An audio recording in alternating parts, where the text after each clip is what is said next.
Hey guys, this is Sahil from alphabetazone.com, and in this video I will show you how to share any specific part of video. So if you want to share any specific part of YouTube video, you can do it by using this feature of YouTube.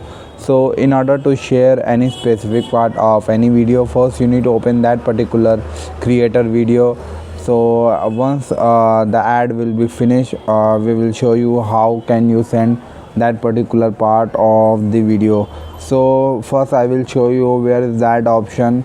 So you can see there is an option of clip, and once you click on that particular part, it will show you on which part you want to send to anyone. So I had selected this part, so this part will be sent to the particular person.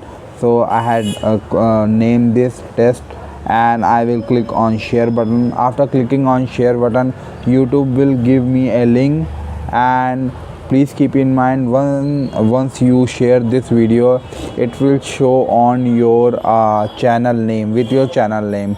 So if you share this with your WhatsApp or anything else, so it will show your channel name with this clip. So it will not show this channel, it will show your channel name with this clip. So this is the way to share any part of any video on YouTube. So I hope this guide was helpful. If you like this video, please subscribe to our channel.